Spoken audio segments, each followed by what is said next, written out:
Hey guys, welcome to Coffee Combos. Hi, Lindsay. How are you? I'm good. How are you? I'm doing well. I have been so busy, and I wanted to talk to you about something that I think all moms are fearing right now and going through, and it is Momo. I knew it. I knew it. And I have the craziest story because Jackson had kind of been on restriction. You know, I like restrict him from his tablet and stuff. And so he had been on restriction, but he had been so good that I was like, you know what? I have a lot of stuff to do. And it's kind of like one of those things where, yeah, I kind of used it to occupy him. I'm going to admit it. But at the same time, he had been good and like earned it. And Will had taken YouTube Kids off of his tablet. But there's also a way that you can go to like the internet and search, and he knows how to like press the microphone and ask it for it. Yeah. So it can still search the YouTube videos he's asking for just through like Safari or, you know, whatever. Right. So he had been in the basement because, you know, like that's where his playroom is and just playing and whatever. And his tablet had been down there, but I don't even know if he had been on it. And so I saw this come up on the news about Momo. And I was like, what the hell is this? And the creature kind of looked scary. It looked like something that you would see like in a scary movie or, you know, like the eyes were all weird and the mouth, like the mouth and the head was like all odd shaped. And like the black hair always freaks me out. And I was freaking out when I heard this because it said on the news that it was telling kids like how to commit suicide and like other like weird stuff. And like telling kids to lie and stuff like that. And so I was like, oh my God, like what is this thing? So I literally went into panic mode and I was like, oh my God, Jackson's had his tablet. Like what if this is like something like if he's seen it, like would he tell me? Because apparently this thing's like manipulating kids and whatever. And so I yelled down to the basement. I'm like, Jackson, can you come up here? And you know, he comes up there and I'm like, bring your tablet. And of course he is thinking, oh God, like I'm in trouble. And probably thinks he's going to get it taken away. Yeah. And so I'm like, you haven't done anything wrong. I just have a question to ask you. And I'm like, have you seen like something on your tablet that you shouldn't be seeing? And he's like, well, like what?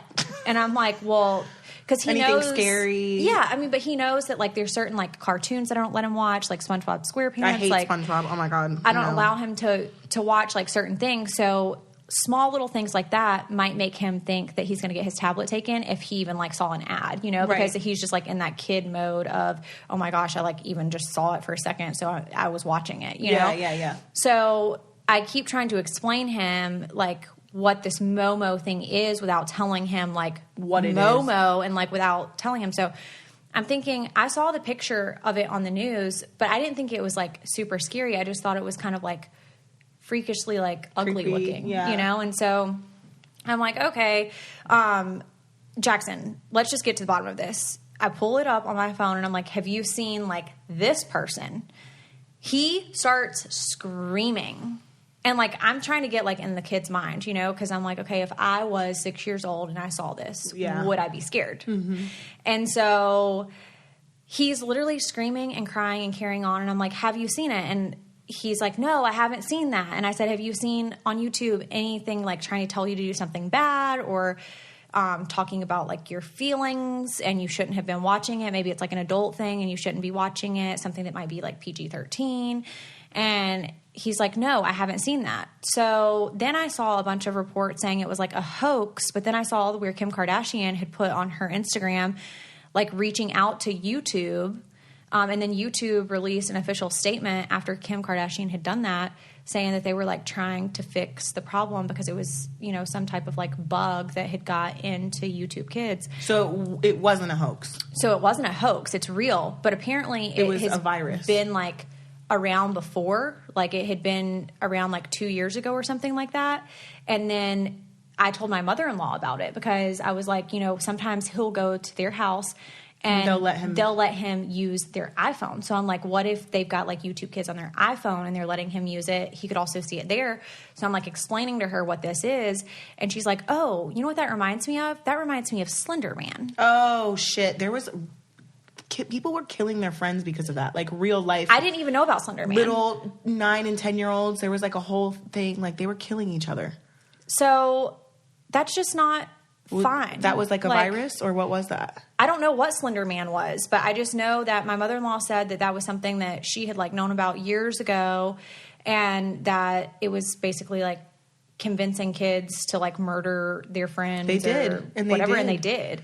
So it just made me think, like, as a mom, when you think something's safe, it's not necessarily safe. Yeah, YouTube Kids you would think would be fine. Yeah, because it's like a kid-geared app. My kids asked me about it, but they didn't see it. Mm-mm. But how did they hear about it? At school. Because I think one of the kids in the class had seen it. Oh, wow. But my kids aren't really on YouTube like that. They more like Roblox and like Minecraft. Right, yeah. So they're not really on YouTube a whole lot. And if they are, they go on it on our smart TV. Okay, so I see it you also. See it. Yeah.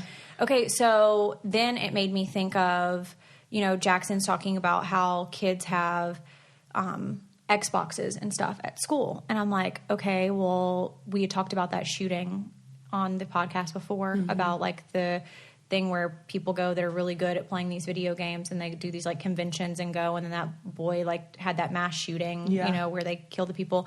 And I just think like nothing's safe anymore. And at what point is it going to take for people to like really realize that the world is not a safe place? Because I live in a complete state of, I'll admit it, like I live in a complete state of like, I don't know what's going on the outside world. I live in a bubble, and it's terrifying. Yeah. No, sounds about right. So if you guys are listening, if you have had any experience with Momo, if you know of anybody who's had an experience about it, please just send us a direct message and let us know what your experience was, if your kid was terrified, because mine slept with me for 3 days.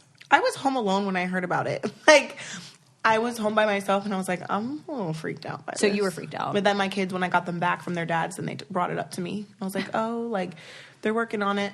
Wow. I didn't know that YouTube was doing that. That's good, though. Wow. So switching gears, tell me about this show that you've been obsessed with and watching. So I got to LA, and my friend Mark came with me.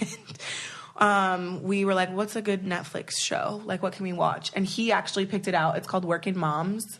And it's so funny because it's so freaking relatable. And I'm like, the fact that Mark, who has no kids, him and his girlfriend don't have any kids, and he's laughing about it, I'm like, this is real life. Like, be prepared when you and Alana have kids. Like, this is what it's going to be like. Yes, exactly. It's so funny. So many people have told me about it, and I just haven't had a chance to watch it. I probably haven't watched TV in like 2 months. No, I never watched TV, but it's because we were here and we were bored, and they're only 30-minute episodes, but it's so funny. It's so funny. Well, I can't wait to watch it. Also, if you guys are listening and you watch, is it Workin' Moms? Workin' Moms.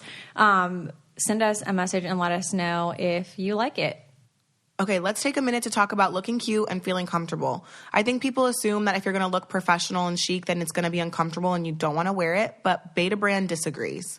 Betabrand has the most amazing pants called dress pant yoga pants that look like sophisticated work pants but feel like you're wearing yoga pants. And I don't know how they do it, but they're magic.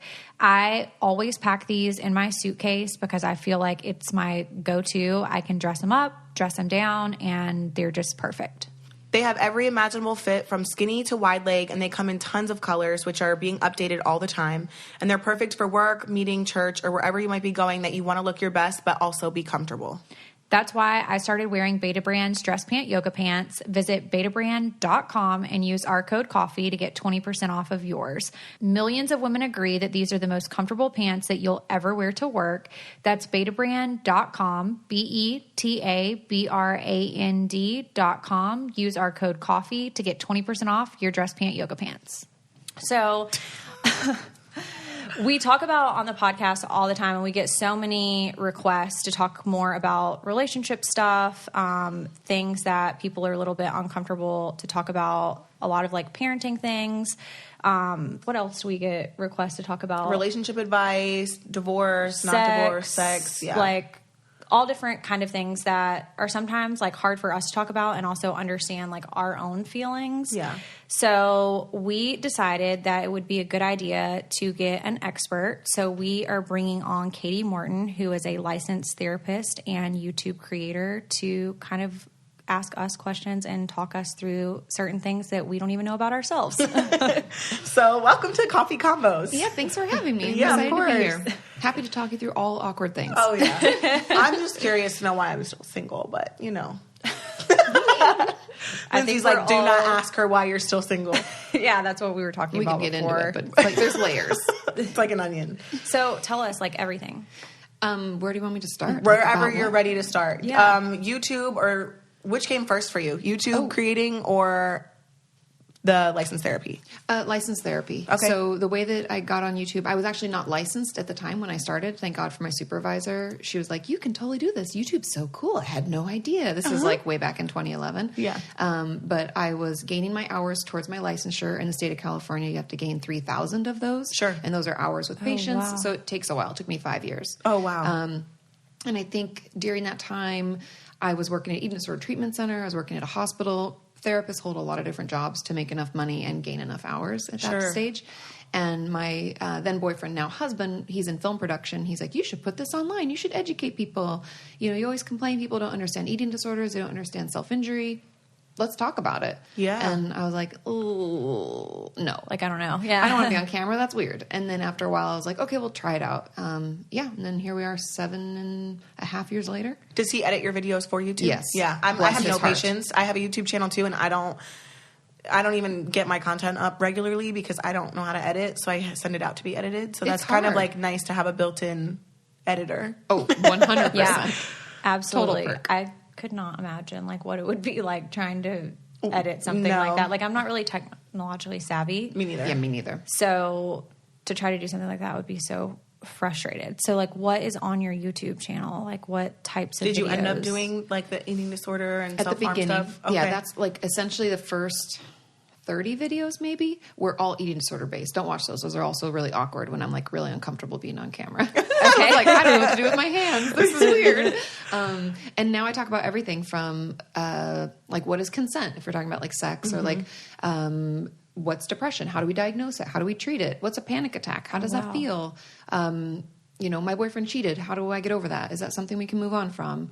I just filmed a video today about emotional affairs and what those are and how those can be hard too. I feel like those can sometimes almost be harder than like physical cheating. I think so because it's an affair of the heart, which Yeah. is like erodes the whole Yeah. you know foundation of your relationship. Yep. Yeah, because I feel like the physical part, if it's like, I mean, not saying that it's like right or wrong. I'm not saying like one's better than the other. Like it's both bad. But if a guy or girl's out at a bar and they get drunk and like take somebody home, it's like, okay, One and done. One and done. And it maybe was just to like have sex, Yeah, it could just be sex. you know? But And not then- that it's good. No, but yeah, we're condoning yeah, No, I'm I see not what you're condoning saying. that, but I'm right, just right, saying, right. like, But then a whole emotional affair over the course of time, and you're knowing this person, that's completely You're like different. building a relationship Right. versus like, oh, I accidentally made out with this person. I had sex one time. I don't even remember. I was so accidentally drunk. made out. I was so drunk I don't remember. Yeah. Oops. yeah, exactly. different. Yeah. Oh wow. Well, So you still want to know why you're single? because I just got out of a relationship that was that. It was he always cheated. Like there was always, but it was emotional and it was physical. So I feel like, well, why did I put up with it for so long? Because it's like a cat and mouse. Well, yeah, and I mean, there's a lot of reasons we put up with bad things in relationships because the thing that I think people on the outside forget is like how we feel about them, like the actual love that's there. I think people assume, how could you still, you know, do this and they're doing this to you? And you're like, but you don't know, like nobody knows what it's like for you with him in your own relationship, right? Like how you feel, how he makes you feel. Almost more like, I don't know if bashed is the right word, but like, I feel like I was more attacked for staying than he was for cheating. Oh. But it was like, I don't know why I keep going back. I don't even know why. Well, there's usually like not to say this is like abuse, but it's emotional abuse in some ways, Right. right? And there's like a cycle of it. So there's like the thing that happens, like he cheats and you find out. Then there's like this honeymoon period where I'm sure he's like, I'll never do it again. I love you so much. Yeah. Right? And maybe and it's buy like you gifts. nonstop sex and like making up. Yep. And then it's like all good. And then we feel like it's all good again and we've repaired. But then there's like this next phase where you go into like, is he doing it? I don't know. Because I don't know if I can trust him. It's like this tension building phase until we find it happens again and we go round and round. And I think people don't realize that that's the cycle that it is. And when you love someone and they tell you they're so sorry, and some people, like, they'll even threaten, like, I'll kill myself if you leave me. And I'm not saying that's your situation, but that holds people bound even more. Or if you have a history, and like, if you have children, or like, there's all these factors that people don't think about. And it's easy looking in from the outside and being like, you should leave them, because we don't, like, on the outside, we don't have that emotional connection. Right. And the one thing, if anybody's listening and you're doing this and you have a friend that's going through this, do not judge the person who stays. Oh, I lost a friend for that. Please listen and just be there and support, because that's really what we need. As long as it can be. And You'll eventually hit your wall where you're like, I'm going to leave. I lost a really, really good friend of mine from it. And she was like, if you're going to be with him, I can't be your friend. Ugh. And I was like, oh, wow. Like, we spent every day together, best friends. Like, you watch my son. Like, but we made jokes earlier today because I had started talking to somebody who just, like, treats me so well and is just so good to me. And she's like, you're probably going to fuck it up, because they have their life together. Yeah. Well, it's uncomfortable. It's so which sucks. Weird. It's so different. And I feel like she's so used to, like, the dysfunctional. And I'm not saying, like, I'm this perfect person, because obviously, like, I have my own situations. Right. I can just, see it because I know her. And it's like, it's too good, Yeah. It's like almost too perfect. Well, we can get addicted. The thing that's interesting about the brain, so, like, we'll nerd out for just a second. No, we need it. We need this. when you have those highs and lows, those, like, peaks and valleys of, like, I hate him so much, I've got to leave him, this is terrible, I'm crying, I'll never get over this. And then, like, oh my God, we're making up, the sex is amazing, he's so wonderful. And then we start to, like, slip back down. It's like when we get to those highs, our brain releases a lot of dopamine, which is that, this is like drugs. It's like a drug. It's like your reward center of your brain is firing. But I don't have an addictive personality in any other aspect of my life. But we all have our little weak spots. And I was telling Lindsay, like, I messed up a really good thing with somebody, because I would go to this person whenever me and Chris, we all know I'm talking about Chris, was, when we would go through long periods of not talking, and then I would go be with her, and then I would come back to Chris when I thought things were going to be good. And that was such a good thing, and I fucked it all up. Mm-hmm. But it's because we're used to that, like, roller coaster. Yeah. But I essentially was doing to her what he was doing to me. Oh, of course. Why? Why did I do that? I hated it. Yeah. Of course. And it's very normal, first of all, just so you know. Well, like, no, I have regrets. Of course you do, but I'm just saying that, like, know that that's very common. Okay. And it doesn't make you a bad person. Your actions weren't great. Right. But no, they weren't. It's because we're so beholden to that other person, and that we almost don't see anybody else. We're like in a fog. We don't really care about anybody else. And no matter how good somebody can be, she'll always just go back to him. Yeah. And it's something, like, to be truthful, the best thing you can do is just, like, cold turkey cut it. Like, oh, yeah. I mean, it's been about again. a month. There was a situation that happened, and it's been, I would say, a little over a month since I talked to him, just cold turkey. And the last time I did this, we went 8 months without speaking.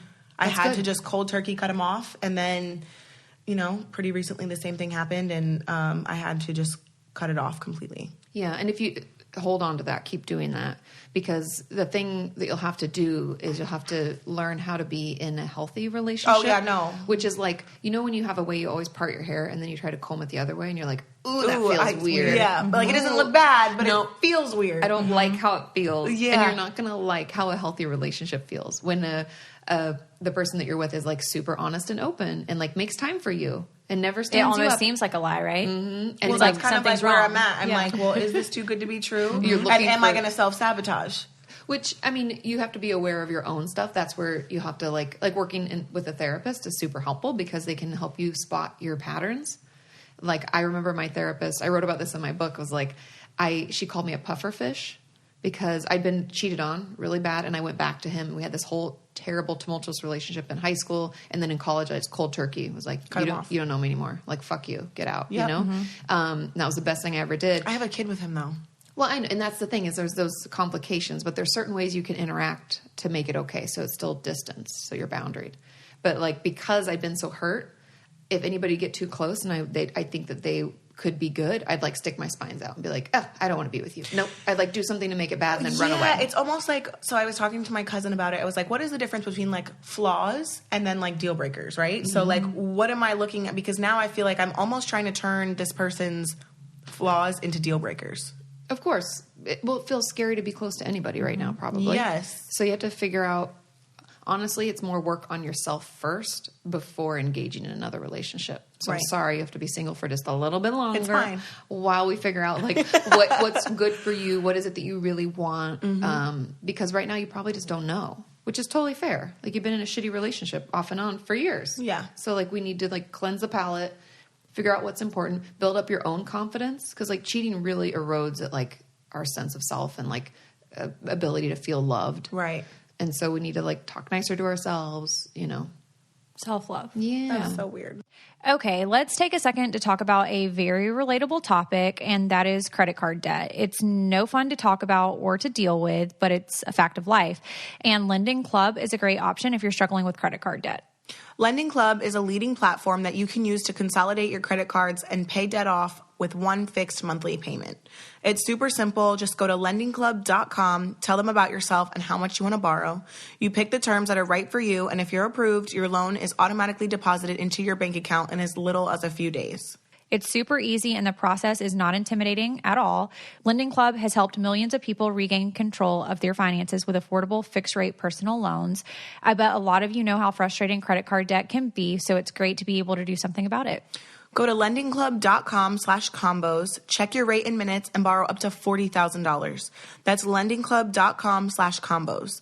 Lendingclub.com/combos. All loans made by WebBank, member FDIC, equal housing lender. Well, so since we're on the topic, a lot of questions that we get all the time from people who probably have either cheated or being cheated on, they ask, is once a cheater always a cheater? Like, is that true? Do you feel like that's the case or not always? Or is it like case by case basis? Can I just say something before you answer this? In my experience, I don't think once a cheater, always a cheater for life. I think that it becomes easier to cheat on that one person. So like when Chris was cheating on me, he's going to continue, but maybe his next relationship, he might not. Do you get what I'm saying? Like it's almost normalized. Like, oh, I've done this before and it'll be fine. Like kind of thing. It's kind of Not testing as their big of a limits. deal. So like, right. Like, okay, I did it once. I got away. Maybe next time I'll just have to work a little bit harder to cover it up or like work a little harder to get her back or whatever the case may be. But I feel like the person that I hurt in all of this, had we gotten back together, I wouldn't have fucked with her. You know what I mean? Like I would have been committed because I realized what I have. Yeah. What that would, and how that make much sense? damage that could do. Right. Yeah. You like, it's more precious. You Yeah. realize that. Yeah. Right. Yeah. And I mean, I agree like partially totally with what you're saying, but I think like it's never once a cheater, always a cheater if they don't want to. Like that's the big caveat is like you have to both want to work on it and get better. So in relationships, you can totally move past cheating. You can stay together, but there has to be a lot of things. Both ways. Yeah. And the thing that's really hard for people is you first have to be open to talking about it, like in a real way. Like I'm going to ask you questions and I want you to answer. Like, did you, Honestly, how did you meet them? Did you know you were going to cheat on me right away?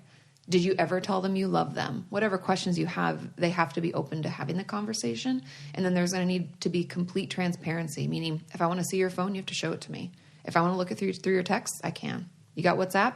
Got that. If I have to shake your phone to open that secret app that people that cheat have, What? I'm going to find that. Oh, yeah. You didn't know that? What is it? Oh, there's like apps you can hide on your phone that like they only show up if you shake it a certain way and they'll pop up and then you can access like photos, chats, all sorts of shit. Yeah. Like I had a friend. Like this is specifically for cheaters. Yeah, I think pretty much yes. Or kids that want to hide stuff from their parents. I think anybody wants to hide Oh, stuff. I'm shaking all my kids' phones. So once they tell get them. us about this. And your friend. Oh, so I had this friend who was cheating on her husband and ended up getting divorced or whatever, but she hid things in this like secret app. And I was like, what? Like I had no idea. Same as you. I was like, what are you serious? And it was where she held all of their like WhatsApp conversations or text messages, all the photos they took together. It was all held in this app. And the only way you can see it is if you shake the phone. And then it pops up like at the end of all your apps, like when you're swiping through the pages, boop, it comes up all of a sudden. Isn't that crazy?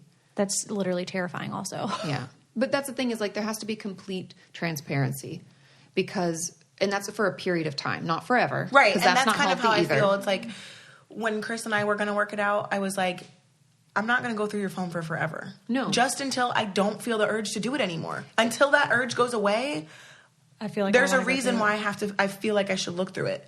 But this new person I'm talking to that you met doesn't hide anything. Like full, hands me the phone, doesn't care if I go through it. Like, there's complete transparency. Most people wouldn't care. Let's be honest. Like, even if one of you wanted to look through my phone right now, I'd be like, yeah, sure. I mean, what do I have in there? Like, what's going to be exciting to you? Like, think about it that way. Like, yeah, they were like, let me know when you find something. Exactly. I was like, okay. Well, there are certain things that, like, I might say to Kale that might be in, like, a friendship way that I wouldn't want, like, my husband to know. Of course, because we all talk to our girlfriends in a very different way. Right. Like, oh, he's did that thing But it's again. not It's so like... annoying. But he would never find something from, like, another man or, I might not want him to look at her text because also she might have told tell me her something.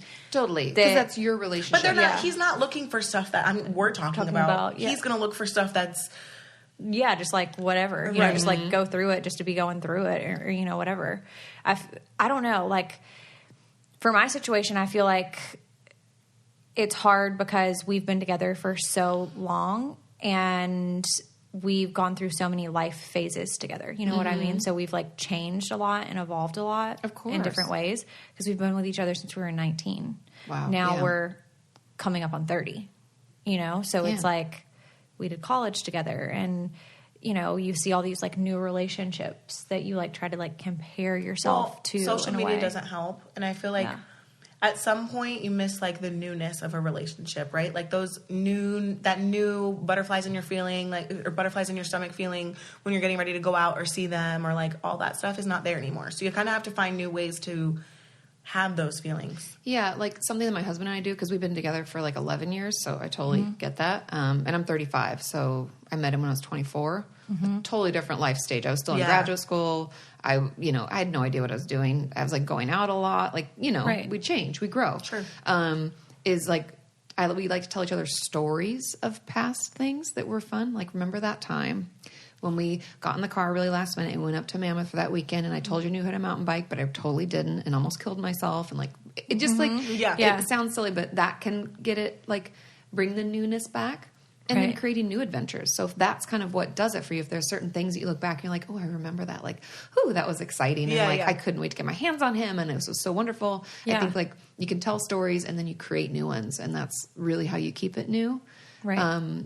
But I think like cheating is definitely difficult, but you can overcome it. And I don't think once a cheater, always a cheater. And definitely new relationships can have a whole new life of their own. I think people often hope that their next relationship will be just as shitty. And then they're like, ha ha, Yep. But unfortunately, that's not always what it's like. I almost feel though, like, because I was in such a shitty relationship, I feel like I'm excited to be in a healthy relationship. Yeah, it's about time, right? You're like sick of the drama, probably. Yeah. Like, I just want to like keep it private and just be happy so that when I'm off Teen Mom and like the show and stuff, like I can still enjoy like a private relationship that's healthy and happy and figuring it out. Yeah, and not everybody's weighing in on it, because I assume that's hard for like both it definitely of you. takes a toll on our relationship. Yeah, I definitely think so. Well, because people have such like terrible opinion. People are such assholes online. Oh yeah, like that's keyboard cowboys. You know, I mean, they're just like going at it because they know you're never going to meet them. You know, I've never heard that, keyboard cowboys. You're never going to meet them, and even if they like talk shit to you online, and they could even be your neighbor, and you wouldn't even know. You know, it's like yes, totally they agree. Just like get off on making our lives hell. Yeah, which is really sad for them that they feel so bad that they have to like tell other people bad things. You know. And they make stuff up, or like they fill in they're not sure, so they fill in the blanks and then like make it a thing. Because you have your own YouTube channel, have you found that there are Twitter trolls, or not Twitter trolls, but like trolls on your YouTube stuff, definitely. or are they mainly positive? I mean, my community is like 99% positive. Oh, good. Like That's by good. and That's large. awesome. But when I do collaborations with other creators, like I did a huge collaboration with Shane Dawson, who's like a big YouTube creator. Oh, I love him. Yeah, he's wonderful. And I love him too. But like, because it's such a larger audience, for like a week or two, we had an influx of like trolls. Oh. But then they've just moved on. Yeah. When you don't like fuel them, they I just didn't move say on. anything. I just like, You just kind of like, Ignored, but sometimes you get those. It's like a random Wednesday, and you get just somebody that says something really bad, and you just want to like beat the living shit out of them, and you're just like, I'm just going to reply. Sometimes if you type it out a little bit, and then you're like, oh, it's not really worth it. Like, but you typed it out so you feel better, and then you erase it. I send it. Oh, I have. I do. But yeah. I send it. And if they catch you at a weak moment, you'll totally Also, I'm like, Yeah. say that to my face. Yeah. Like, Well, that's the you know part. I what? know. Yeah. That's the part of And me. It's like, you they wouldn't. never will. They never will. I know a lot of our listeners have kids, so I want to recommend furniture that can stand up to the chaos of family life and still look gorgeous, and that's Joybird. So Joybird believes that you should never settle when it comes to home furnishings, and they empower their customers to create a space that brings joy. But kids or not, everybody will love Joybird. Joybird turns your ideas into reality with hundreds of styles and options to choose from mid-century modern to contemporary classics, customizable in just about every color imaginable. They also have a wide range of kid and pet-friendly upholstery options available, as well as free personal design consultants on hand to help you nail down the perfect design, which I definitely need help. So I love the website. Joybird makes it really user-friendly, and you're able to customize your furniture and kind of see it change right in front of your face. So I got a gray sofa that I love, and the kids love it because it's super comfortable and it's durable for my dogs. They've truly found a way to provide one-of-a-kind furniture made to your unique style that is also really good quality. Each Joybird piece is made by hand with care and precision and using high-quality hardwood and responsibly sourced materials to fit your exact specifications. See how Joybird is revolutionizing online furniture shopping and create the furniture that brings you joy today. Go to joybird.com/coffee and receive an exclusive offer for 25% off your first order by using our code COFFEE. That's 25% off your first order at joybird.com/coffee with our code COFFEE. We did a Q&A thing on our Instagram just for our listeners to be able to ask questions, Wonderful. So one of the questions was, how are moms finding intimate time with your men? And I feel like that is probably one of the hardest things that I struggle with within my marriage, because I feel like, okay, for so long I was what you would say, I've never been just a stay-at-home mom, but I was a stay-at-home mom filming reality TV, which a lot of people think that that's not a job, It's a full-time job. I can only imagine. A stay-at-home mom, or just a mom in general, whether you're stay-at-home or not, it's you've got up, you've taken care of your kid all day long, done back and forth from school, done sports, come home, made meals, go to cleaned the up gym. the house. yeah, all those things. And then it's your husband, I hope that if you have a husband, he's working. Or wife. Yeah, whatever it is. Person in your life. Significant other. Whoever that is, I hope that they're on a job and, they've gone out, had adult interaction all day, and you've kind of just been with the kid all day. And when they get home, it's they want to jump your bones, and it's don't want to be touched. I don't really know if that's the thing. That's the move tonight. I'm Not in the I mood. kind of just want to get in the bath and De-stress. do a facial scrub and get in the bed and not talk to anybody, because I've had conversations with, a 6-year-old at the park with his friends for, 3 hours. Just overstimulated. Yeah, I just feel so overstimulated that sometimes it's the last thing that you want to do, but also you feel a sense of guilt because you're okay, but this is what I should be doing. And when you do it, you want to be doing it, but it's I don't it know takes if you. I can agree with that. Sometimes yes, sometimes no. I'm just literally, when I was married, it was I'm going to roll over and do my wifely duty and be done. You do feel check that it's off a my list of wifely things duty. to do Yes. today, pun intended. Yeah. But you do feel like that, and you don't. It's so hard because then you also feel when you're going through that mental state, your husband's building resentment, you know, because it's okay, I've gone to work and I know that I've gone to work and had all this adult interaction and I just want to have sex with my wife. Then you almost feel are you making them feel guilty for wanting to have sex, So it's going through all of those things. And I think so many people go through it. Yeah, I think that's a great question. And I think, I know even from my friends and personally, a lot of women and men, I'm sure, have this whole guilt around what I should be doing. And I always talk about it on my channel, don't shit on yourself. Right. Yeah. It's not going to make anything better. But I think the thing that can help is talking about it. Because correct me if I'm wrong, but I think a lot of it has to do, at least speaking personally, it's all about, it's mental for me. It's if I've already decided, let's say my husband left a mess. He shaves his face and his head, hair everywhere sometimes. Sometimes Same. if I'm annoyed and irritable, I'll be nope, Like, he has no idea this has happened. I go This into could the be like 10 bathroom in the morning. and I see that there's a fucking mess there, and I'm like, you think you're getting laid? Nah.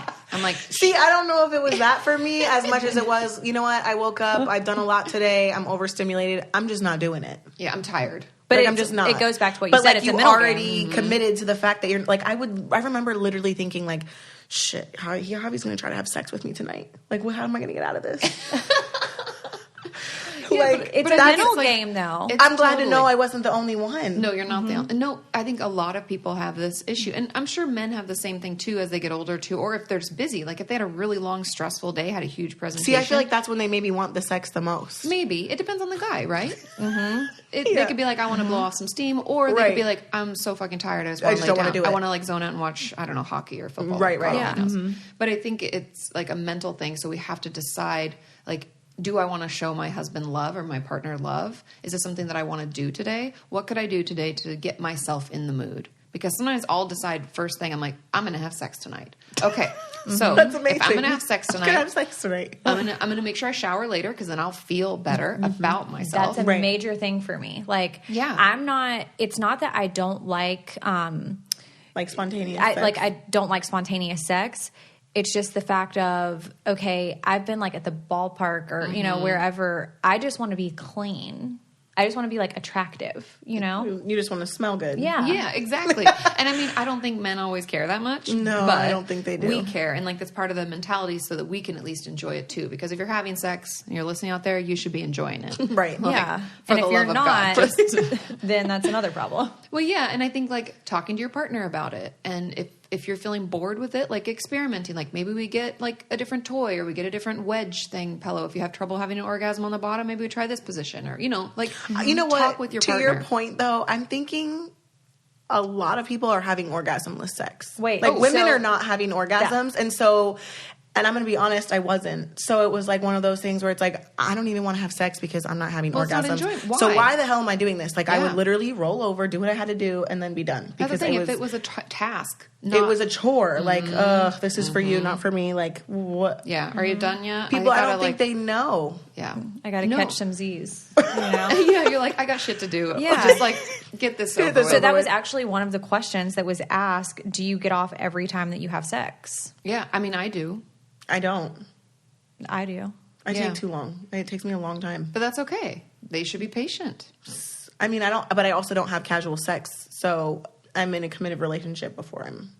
Yeah, well, because it's Yeah. a mental thing too. Like it's a connection. So I think like first of all, test drive your own equipment. Like figure out what gets you off. I know that a lot of women, especially, are not. afraid to masturbate. You should try that out. You should get comfortable with your body. Know what me. works for you. Yeah. What? Like me. Yeah. You don't do like, that. No. I do. Yeah, I'm just yeah. not- You've got to. You figure have it to. out. If you can't figure your own body out, nobody else will be able to. No, and then Well, be, he did. oh, that's true. So hey, You know, kudos so to him. Good 10 job, extra, Will. 10 extra You points know? for Will. Like, 10 points. No, but like test driving your own equipment, figuring out what you like, and then being able to communicate that with your partner is very important. And that's why, like, People are so immature, though. I know in casual sex, I mean, it can be great for women, but by and large, I don't really think No, it is. for me, no. Yeah, I think it actually does more damage than it does good. I Yeah. couldn't do it. Yeah, it would- I'm it's not just- even comfortable enough to like. That would never be know. a Yeah, like thing. see you naked. No, and yeah, like you're I have to be "Ah." comfortable. Even if I wasn't with Will since I was 19 years old and not even legal to get into a bar, I'm just talking like hypotheticals here. Oh yeah, If I was 21 years old and doing the bar scene, I would never be the type of person that would be like, yep, I'm going home with him tonight. No, I've never been that person. Never. And which is crazy. People think that I am that person because I have 3 baby daddies, but You're not. No. Yeah. but you've had 3 serious, loving relationships. Well, That's- 2 out of 3 were serious and loving. One Yeah. was a One cheater. was- yes. But I'm just saying, like, Yeah, right, yeah, totally. yeah, of and I'm not course. that person either. Like, Right. But I think some people are, Some people, maybe they just. and that can Yeah. help you experiment and figure out what you like and don't like. Because Yeah. who cares if you make Maybe that they're person really wait? into science. I don't know them. Right, Make I it don't know wait. them, but also they might know me. So Yeah. See, I just, first of all, like, I don't really want to smell like a stranger's breath. So that would be like the first, like, I'm just so you know, awkward like, it could never happen. that's just not a thing. Let's take a minute to talk about something that everyone loves, which is beautiful, soft, and a cozy bed. Have you guys ordered your Brooklinen sheets yet? Brooklinen makes luxury hotel quality sheets for a fraction of the price by cutting out the middleman. They're affordable, easy to order, and so soft. I love how you can mix and match the patterns, which make it really cool, Insta-worthy looks for your room and your kids' rooms. And they're not just picture perfect, they're actually really cozy. I have bought Brooklinen sheets for showers, for housewarming gifts. I actually ordered the towels, and they're also amazing. They have comforters. I prefer white sheets just in general, but I also have ordered the mix and match patterns because it kind of makes it fun for Jackson's room to have different sheets. The only problem is you might not want to roll out of bed in the morning. My Brooklinen sheets are the best, most comfortable sheets I've ever slept on, and now it's time for your upgrade. Brooklinen.com is giving an exclusive offer just for our listeners. Get 10% off your first order and free shipping when you use promo code COFFEE at Brooklinen.com. Brooklinen is so confident in their product that all their sheets, comforters, and towels come with a lifetime warranty. But the only way to get 10% off your first order and free shipping is to use promo code COFFEE at Brooklinen.com. That's BROOKLINEN.com, promo code COFFEE. Brooklinen, these really are the best sheets ever. So then the next question this leads us to is, which we've also talked about. Remember when we talked about marriage, like not really being a thing for this generation, how it's becoming less popular? Well, because side chicks and that's become the norm. That's what you said it was. No, I'm serious. But, like, people is that are what it okay is? Like, with what is being it? side chicks. Like, that's a real thing. Yeah, I mean, I think They don't there's a value lot because of it's things. easier to be like, this isn't working for me, so I'm going to get divorced. Or they just aren't ready to commit in a real way into marriage and all of that. But it's like, to me, it's like, why am I going to get married again if we're going to end in divorce? Because people are so easy to walk away. Right. Well, and I think that's the thing is how we talk about commitment and what commitment is. Because marriage isn't always commitment. Like, commitment can be different. You can just be like, I guess we've been together long enough, we should get married. But it's easy true. for me to walk out of it. You Right, know? yeah. It's just a I little just feel like logistically it's difficult. so easy, though, to get divorced. I mean, I filed for It took me a divorce freaking twice. year to get divorced. I was filed for pissed. divorce twice, so that wasn't really that hard of a process, to be perfectly honest. Yeah. So if it's become so normal to do it, and that's kind of become the answer, like, okay, well, if you guys aren't getting along, then just get divorced. Like, there's no reason to, like, really try to work it out because there's so many options that are out there. That's probably why people aren't getting married anymore, because it's just like, why would I do that if it's basically just like a relationship? Because if you can just break up, essentially, what's the point of marriage? Yeah, and I think it's the way we talk about it. Also, I think social media definitely plays this huge role in, like, the comparison, the life comparison. Like, oh, their marriage looks so perfect, or they have the best relationship. We used to be that way before we got married.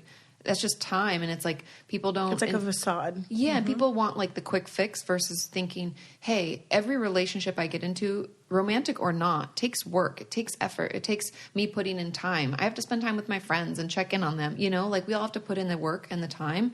And like we're talking about the sex thing, I'm going to have to work on my own mindset. I'm going to have to communicate with my partner what I like and don't like and why, and, like, stick with me. Wait, it's going to take a while, but I want to get there. Like, I need to be able to say that. And I think instead of trying to work on that and make it better, people are like, nope, next. Yeah, next. like, it's almost swipe to the becomes next thing. so easy to look for the next best thing. Yeah. Right. Like, instead of working on what we have, it's like, well, that girl, she's already cute. She already does this. I don't have to work on it. Here, it's like I have to work for that. You know what I mean? Right. But little do you know, when you get in another relationship, There's you're going to gonna be have to something work. else. Right. Yeah, Always. the grass isn't always greener on the other side. Yeah. Yeah. I think people are just don't want to work at things. We don't talk about the effort it takes to make things happen as much. Right. Like, I think people need to peek behind, like, what it takes to create this beautiful Instagram feed, or like what my life is really like. And a lot of reality TV is not like, doesn't, like, some of it Accurately does show portray. the bad stuff, No, but not right. always. It's not reality. Yeah. No, I mean, it's like, I know firsthand. yeah, it's like partial reality. Right. Like, Right. here's this Halfway thread, there. go with this story. But yeah. Yeah. I mean, I will be the first to say that I am really, like, anal about my Instagram feed. Like, I like it to look like a certain way, and I want it to be perfect because I'm a perfection striver. Like, I love things to be perfect. Did you make that up? Yes, I did.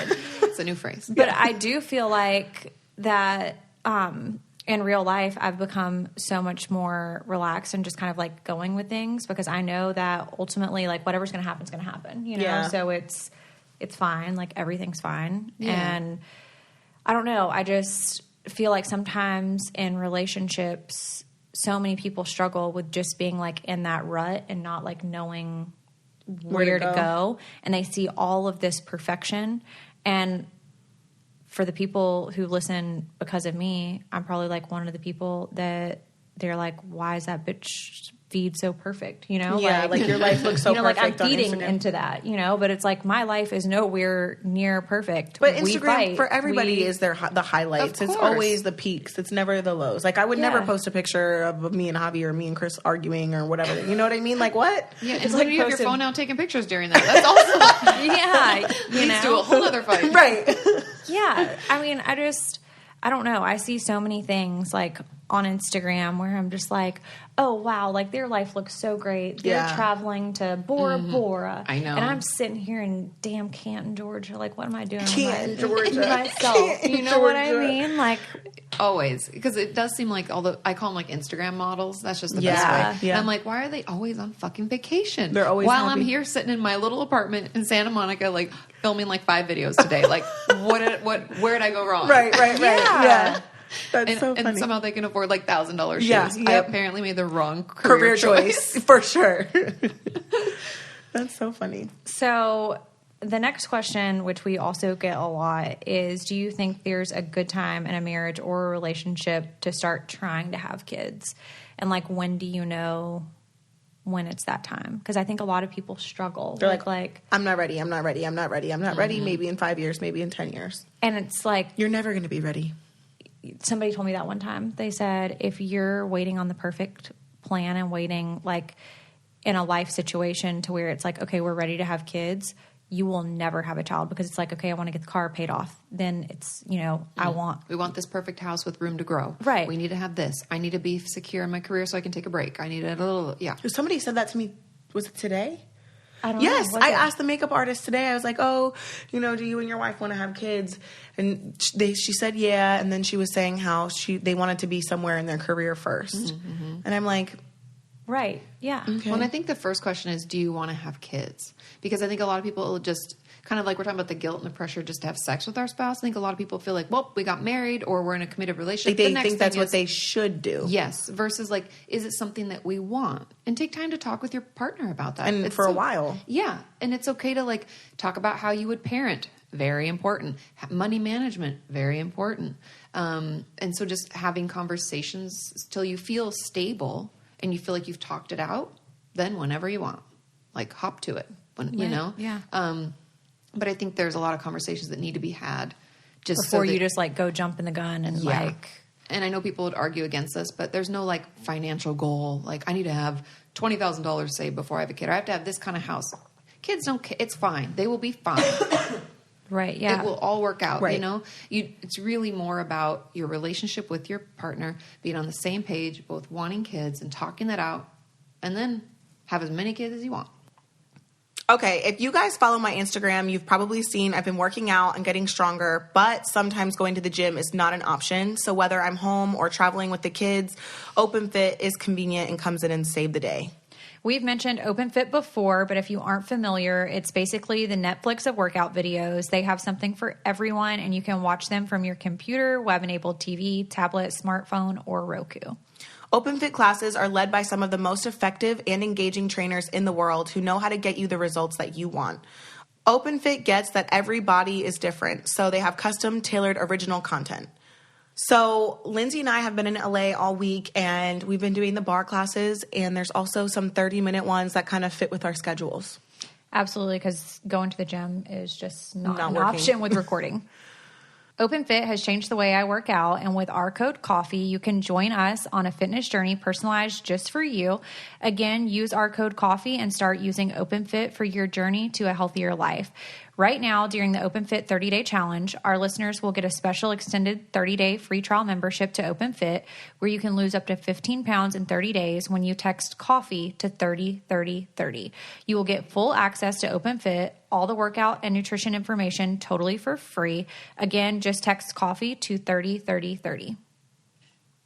Well, so I kind of have like a current situation where I have one, and he's 6, and it's like life's it's never easy to like parent a kid no matter what age they are. Of course not. But life has become a bit easier in the sense of he's pretty much self-sufficient. Like he can, you know, He doesn't Go need in you the to feed him, shower. change Yeah. him. Yeah. And so it's like, you know, I struggle with the fact of Jackson has gotten to the point where he used to not want a sibling when we would talk about it, because my husband would say stuff to him like, well, if mommy had a baby, then that would take a lot of her time, you know? And it's almost like, okay, well, you're mentally like messing with him, because it's probably because you don't want another one and you're trying to convince him not to want a sibling. Why he shouldn't want. And so then it's going to be like two people against one. And so many people have told me that I've said that to is don't allow like a child's opinion to affect like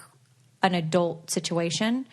And so Jackson's kind of gotten to the point where he asked about having a sibling. And now I'm kind of, it's like a stalemate, because I could definitely see myself having another child, and I'm not a lazy person, you know, so I could definitely like do it all over again and be fine. But at the same time, I also see myself where it's like, okay, well, now things are kind of easy. Jackson can go to the grandparents and we can like travel and go on a week vacation, and we wouldn't be like too terribly worried because we're not worried about like formula and diapers and like all of those things. But at the same time, I kind of wonder if I'm making excuses to not have another one, because I know that Will has his mindset that he doesn't want another one. You know what I mean? Like, it's like, do I say, oh, we could travel and we can do this stuff? How does that work? Like, what do you do when you're not on the same page? Divorce. Because that was don't a know. huge deal breaker for me and Chris too, besides the cheating, was like, I want more kids. Like, I do, 100%. And he didn't. And he's like, maybe in 5 years. And I was like, not waiting that long, because my oldest will be, 14, 15. I'm not starting over. I don't want that huge gap. You know what I'm saying? Yeah, So I want them you to already grow have up a together. gap. And I want, Lux is 18 months. So, like, I wouldn't have wanted to wait. Both my kids are 4 years apart. So it's like between the first, second, and then the second and third. So I wouldn't want to wait another 4 years, because I'm already working with diapers and stuff. So, like, how does that work for them? Like, one wants a child or one doesn't. I think you have to talk it out. And if you can't resolve it, I mean, it could be a deal breaker, because I even just got this question from my own audience just like a few weeks ago. Sure. And because she's been in this relationship for 11 years and always thought, I have the chills, because that's hard. yeah. And he's never wanted to get married. And she's like, I'm fine with not getting married. But then just the other day he said he didn't want kids, and they were already trying, and they'd had some like fertility issues. And, so she was like, I don't know if I'm willing to give that up. And I was like, well, you have to do some soul searching on your end. I have the chills. Because if it's something you want, like, everybody has the right to, if you want 8 kids, have 8 kids. If you want to have 1, you have 1. If you want to have 3, but you have to be on the same page. Right. Because there can be resentment that builds on either side. So if your husband doesn't want it and he's like adamant and you push it anyway. Oh, he's like, I could go and get a vasectomy tomorrow and be fine. Oh, yeah. But see, to me, it's like you would never regret having a child. Yeah. But you may regret not having a child. Everybody tells me that same thing. I've heard that too. And because I don't have children myself, I don't want to like Right. to it, but I think that you have one healthy baby. If you want to have another, talk to your husband. Hopefully he'll get on the same page if that's what you want. Like, but think about it yourself first. Like, make sure that's what you want, and then talk to him about it and find out what his issues are, and be like, if you're worried about, money, there's this. If you're worried about me being able to do it, I feel like I can. If you're worried about physically for me, I feel great. Like whatever you need to talk through, because who knows what his problems are. Yeah. Right. Do you know what his issues like, or concerns? Well, I think it's because when we were dating, of course, it's like you just say stuff. I think of course. it's like you're just dating, so you just say stupid shit. He wanted like 7 kids or something, Yeah. and it's maybe it was like 4. I don't know, 7, 4, Also, whatever. you were young. We were too. young. Like, we who were like knows? 19. Like we were kids ourselves, so Right. we were just lying basically. But You just didn't know. we just didn't know. You were but lying without then knowing. when we had Jackson, I feel like because it changed our life so much, and You're also so anal. yeah, and I am so, like I want everything again to be perfect, but not really. I like things done like in a specific way, and I'm probably my worst enemy because I don't want people to help. But then if I don't have any help, then I'll bitch about it. But then at the same time, it's because somebody didn't offer to help. Like I would probably take the help if somebody offered it, But like if I've got to go and like seek help, then Now fuck you and your help. Right. You know? Yes. So just to interject, because I have a quick question. I'm curious, because I have a friend that's very similar to you, and they had one child, and her husband was like, never again. And she's like, why? I want more babies. And he's like, you don't know how crazy you got. Right. You were so anal. It made it really difficult, and I'm just afraid that we're going to go back there. I can't. Like, I can't survive that with you. I think it's definitely a situation like that, but I think also my whole life from 19 to 22 was traveling around watching him play ball, and he was the center of my life. And then it's like Jackson came along, and then the center of my life changed. Yeah. And then it was, you know, Will was a starting D1 pitcher for a baseball, like for college ball. And then he went into the real world and got like a real job. And then that's when reality TV started for me. So then I was just, you know, like a sorority girl and college student, and Will was kind of like the star of the relationship. And then it completely everything changed. But like we had a lot of life things that changed very quickly. It's like we got married, we bought our first house, we had a baby. Like all those in things a year happened instead of quote unquote normal. It would be like you guys have milestones at different parts of the life different parts of your life to kind of keep it new and exciting, and all these things happening over time where everything happened for you guys in a short period of time. So now it's like, okay, your son's here, you bought a house, and now what? We have our podcast, you did reality TV that's coming on, whatever you want to do. And now it's like, okay, now I could do another baby. Yeah. And he's like, well, no, because we've already done all these things and I'm tired. Yeah, essentially. Which is fair. I mean, on his side too, like you both have your own valid points. perspectives. Yeah. Exactly. And that's why it's like you have to figure out if that's a deal breaker for you, like if that's what you really want. And then you have to talk to your husband. And if it is, then you have to let him know that's how you feel. And then you have to figure it out, because it is a big switch when you have a child that doesn't require your care all the time anymore, and then you go back to having... It's hard. Like, I cried. Yeah, and some of my friends have, like, when they get pregnant really quick, like, oops, we just have one that's 6 months and we're pregnant again. Like, they're like, well, it's kind of good because I never got used to sleeping or not doing diapers. And that's kind of where I'm at. That's kind of where I'm at now. But when I was pregnant with my second one, and I did want a third, I just, like, when it all hit me, you know, when you're sitting there and you're like, I wanted this, but also... I literally could throw all my stuff in a duffel bag and be gone with both my kids for the weekend. And I'm not worried about diapers and formula and nap time and breastfeeding and strollers and car seats. Schedule.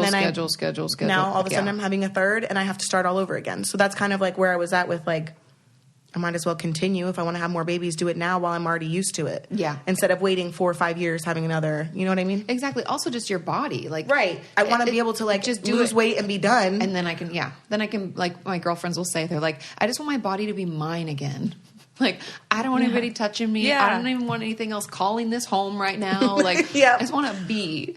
And I feel like it's so relatable because it's like you have a baby like climbing all over you or breastfeeding or like whatever it is, and then your husband gets home and then he's touching all over you. He wants to and you're touch like, you. no, get off. And I'm like, there is no fucking way that I could be that hot. For somebody to be wanting to be all over me all the time. Like, there's no way. It's because he loves you. You're hot to him.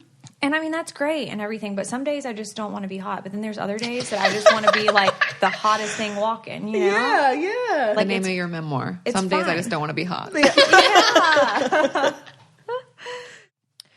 Kale, I want to talk to you about something that we know that everyone loves, which is beautiful skin. In the world of social media and nonstop pictures, it's especially important to feel confident.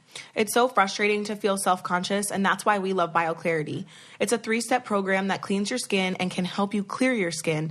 It's super soothing and non-abrasive.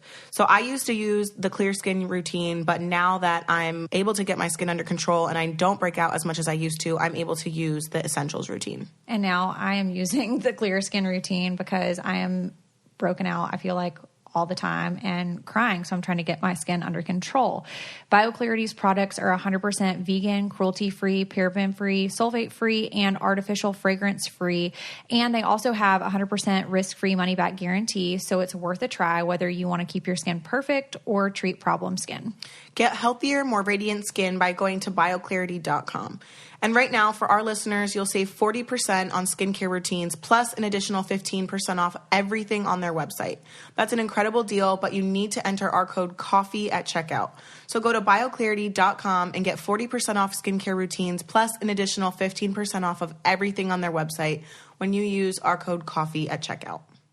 So a lot of people also ask, which I think this is like a good segue, how to get your sex drive back after you have a baby. And I feel like, first off, I didn't want to be touched for the first 6 weeks. Like, just didn't. But I've heard opposite things where it's like they want to have sex, you know, like immediately. I've experienced both. Since I only have one, I've only experienced that I didn't want to be touched. But after the 6 weeks, I was good. But it was more so for just like medical purposes. I wanted my body to like heal, get, you know, all back together. Well, they say you can't. You're not supposed to for 6 weeks. But but that's more for like fertility because you're so fertile. Somebody sent us a thing and said that is not true. Well, that's what my doctor told me. Doctor said that was not true. But I don't even know if they're a medical doctor because I didn't all check having their license. conflicted, of course, conflicting advice. Like, I just went to the doctor while I was here, and they said something completely opposite of what my doctor back home said. Well, if you had a vaginal birth and you had tearing, then you have to wait for that to heal. That's what I know, like with my friends and stuff. But other than that, I don't know. But I do know something with your hormones is interesting that like a lot of people told me that they think their like partner stinks. They're like, ugh. Oh, wow. And it's that's like a hormonal thing? But it's part of your body being like, we can't have another baby yet. Shit's still bad. Like, we're just in this. And so it's like protecting you from yourself. It's so funny. Like, you're completely like turned off. Yeah, you're like, ew, no. Not you guys, ready. I have a story to tell you that Will and I look back on and laugh now, but it wasn't funny then. What is it? It's like one of those, you know what I mean? Yeah. I was breastfeeding and I was so hell-bent. You know, I'm like, I'm going to breastfeed and he's going to suck. Like, he will. Like, it will work. It will work. We will do this. Which is such a thing, too. Like, women have guilt. And then if you don't produce enough milk, there's all this, like, expectation. That's a whole nother conversation. Oh, yeah. But, yeah. But, yeah. So, Jackson was just a lazy feeder. Like, it was like he didn't really care to get up there to, like, feed. Like, get full. He just wanted a pacifier. Yeah. You Lincoln know, and, was like he would get up there and just literally suck for 2 seconds and then fall asleep. And so I would get so irritated. And, you know, I was obviously like, Will doesn't have boobs that produce milk, so he can't do that job, you know? So it's like, you know, he was working and gone back to his normal life, and I was at home feeling like I looked ugly and, you know, having a baby, trying to feed off of me every 30 minutes. When I would put him down, he would cry, put him back up to the boob, hoping that he would suck, thinking it's going to be successful, gets up there, falls asleep. And I'm just, you know, worn down at this point. And I'm like, okay, something's got to give. So take him to the doctor, and my physician tells us that, you know what, he was 6 weeks early. You have survived breastfeeding successfully for 6 weeks. There's really no benefit at this point that formula cannot provide him with the way that formula is made now. And I think that's the better alternative for you. So as much as I didn't want to do that, I was like, you know what? Maybe that is the better alternative because I'm not even sleeping at this point. Well, nope, it makes your life. Fair. Yeah, that's the thing. Like, it makes your life hell. Yeah, you know? like my girlfriend said, sometimes you just cannot be the 24/7 breastraw anymore. Like, it's not working.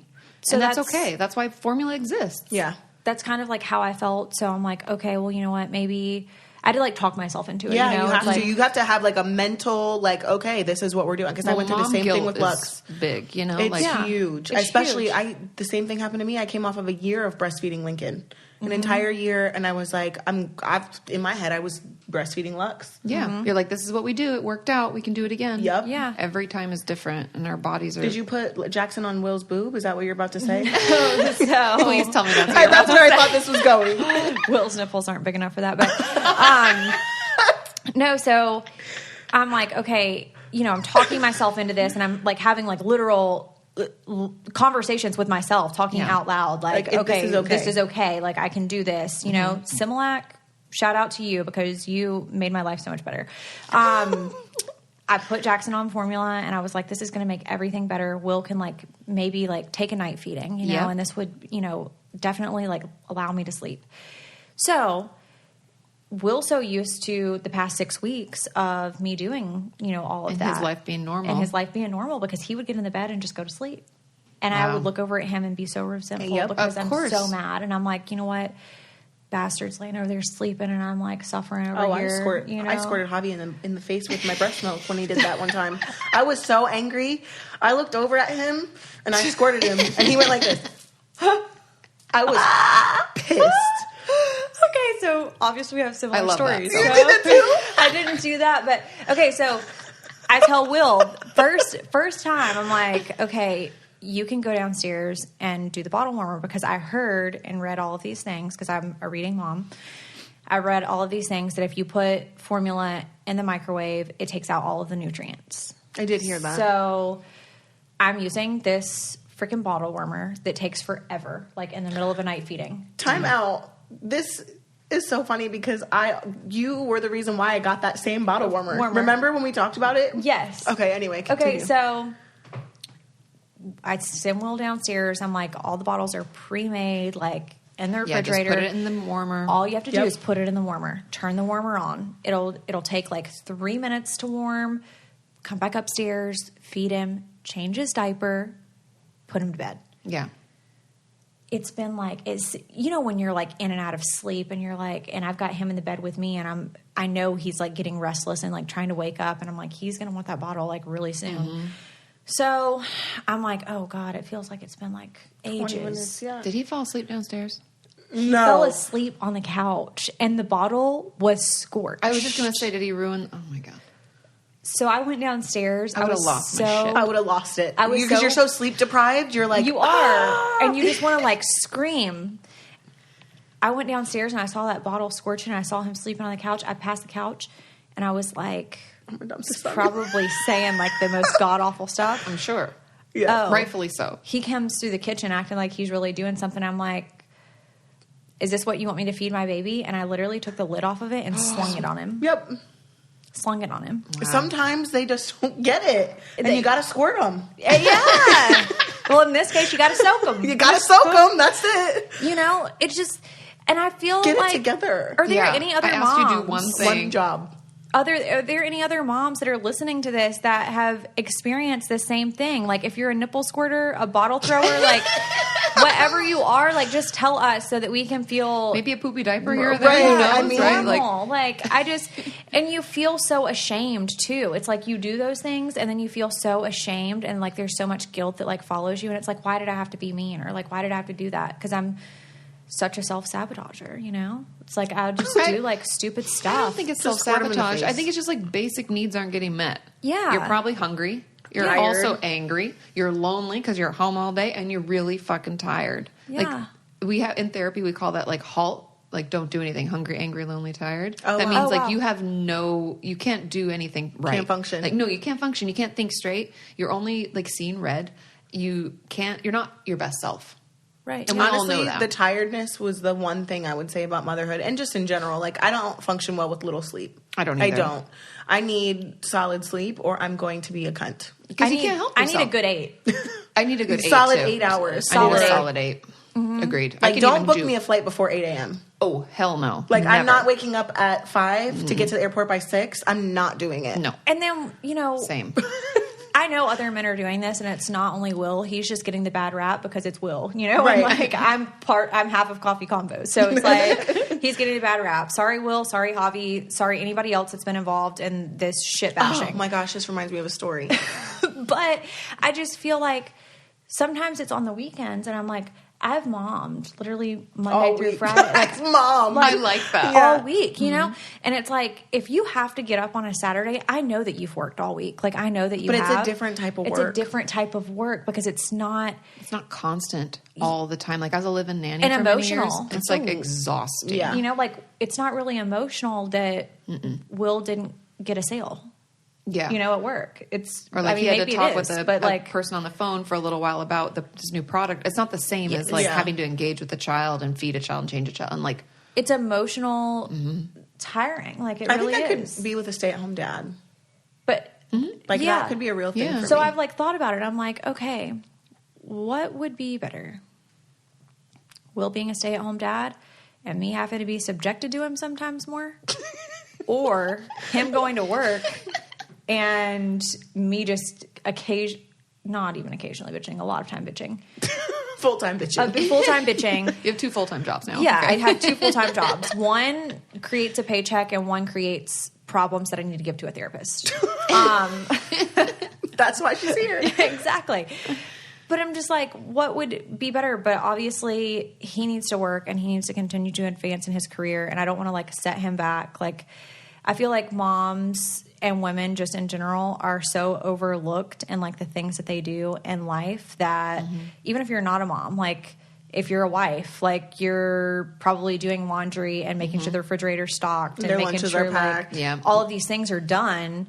And I just feel like it's so overlooked. And then like a man totally. brings home a paycheck and it's like, We okay, should kiss well, their feet. I should wax his ass tonight because he, you know, he really did a big one. Right. You know? Right. Oh, right. 100%. And it's like, why do I feel so Underappreciated. Yes. Yep. And like, why is it our duty to take care of the home? Yeah. It's 2019. Who said that? Everybody. But we just like take it on. Okay, but tell me if you've experienced this, if either of you have experienced this from a woman's standpoint. Will use, okay, if I say, like, I don't want to go out late at night because I'm a woman and, like, I don't want to be, like, in a dark parking lot, like, going to freaking scary. Kroger or Publix, you know, whatever. Will be like, Lindsay, it's 2019. What? And I'm like, okay. But then in different situations, he'll use, like, being a woman in another, you know, like in the opposite to make way. it work for him either Oh, way. you right? can't Yeah, go there because... Yeah, he makes it work for him either way. But I'm like, wait a minute. No, you we're just the told ones that me, get to use it Right. either way we want. Right. Yeah, Not you. Let's get this right. But have you Right. experienced this? I'm not in a relationship currently, so no. I mean, But Javi probably definitely did that. I could definitely see Javi doing that. my husband doesn't do that. I think it's like I put expectations on myself to like do all this stuff. Same. And then I get resentful about the fact that I have done all this stuff. But it's like an expectation that you had, and I do that too. Yeah. And like the thing that I'm trying to do is try to express to him the expectations that I have and what I'm like not going to take. And like, okay, I always do all the grocery shopping and like I don't go to Target anymore. I always order everything online, just have it shipped to my house because that's just easier. But I'll be like, you're in charge of that this week or whatever. And like dishing things off to him and just being like, I'm not the only person that can make appointments, bring things to the house, clean things. Right. And he's pretty good with it. But like sometimes I swear to God, like if something happened to me, I don't know if he would know where the toilet paper is. Yeah, Or, see, yeah, like, that's concerning.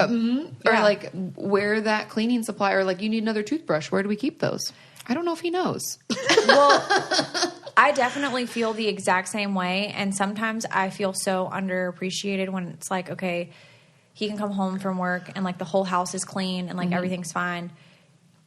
And it's almost like when he cleans, his standard of cleaning and mine are two totally different things, right? I'm anal too, But he so I'm wants totally on your his level. feet kissed when he cleans. Yeah, and it took him yes. 30 minutes to clean 4 entire- bathrooms and the entire house. He claims that he's wiped off And now every he's done surface. everything and he holds the house together. Yeah, my husband will Clorox wipe the bathroom And be like, once, I've and be done- like, no one else is cleaning this bathroom. And I'm like, really?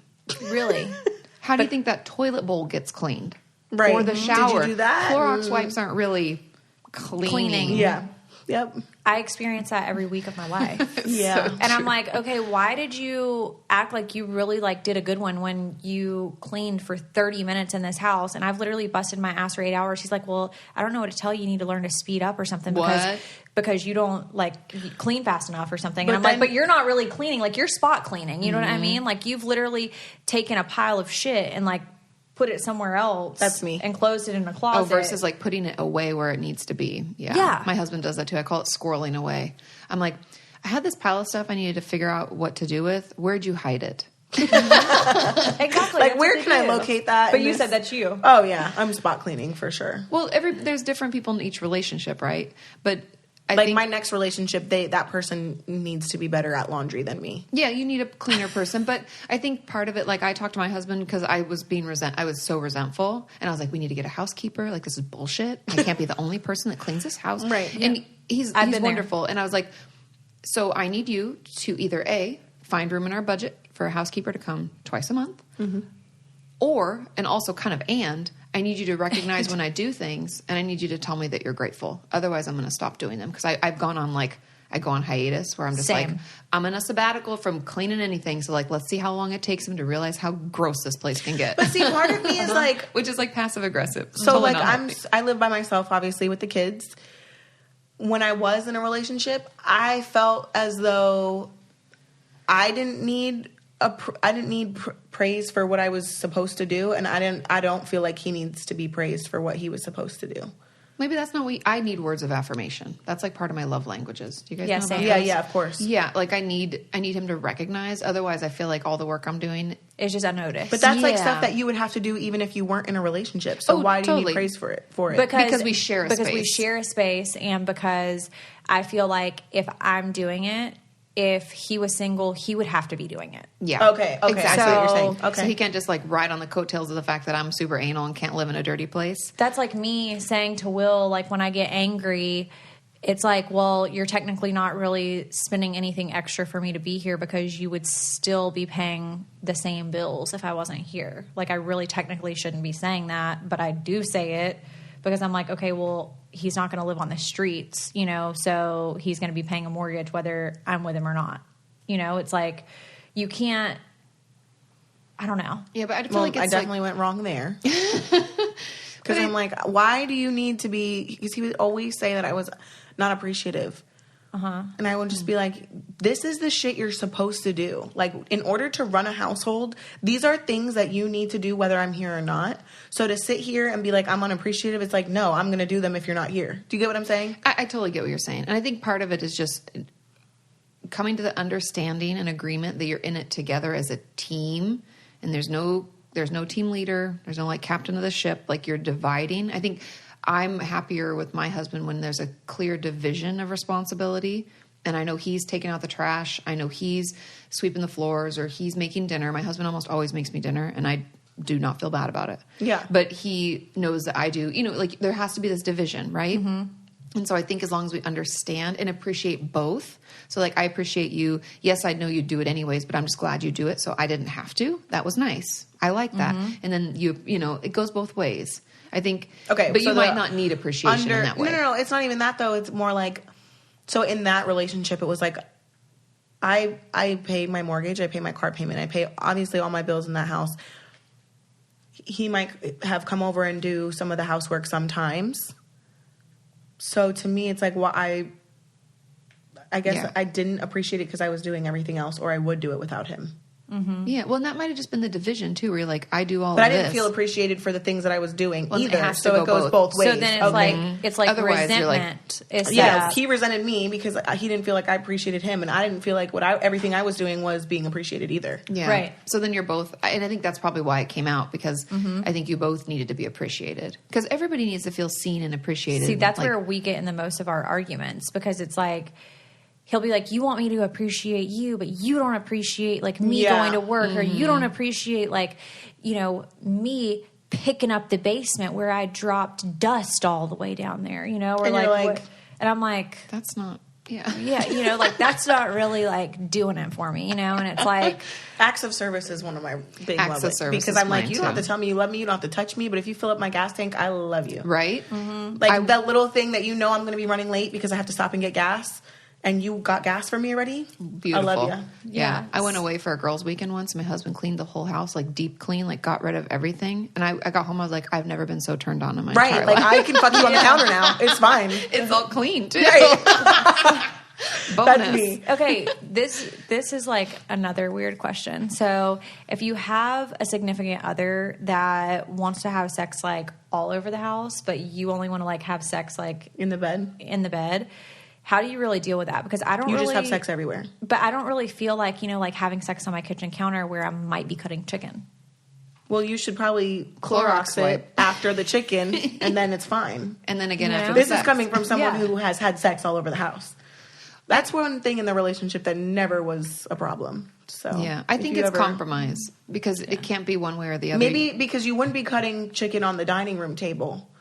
Maybe But instead of the counter, you can... It's the dining room or the kitchen floor after you've mopped it or something. Yeah. I I guess pick a place. I guess my thoughts are like the bed was probably like created for sleep and sex, you know, and I'm like, Which is true. The kitchen counter is created for drinks, food, random kitchen shit. The car was meant for driving, but 2 out of 3 of my kids were conceived there. Right. So see, that's my whole I lost point, my you know, virginity in the like back of a car. Oh, nice. Okay. Keep it classy. Yep.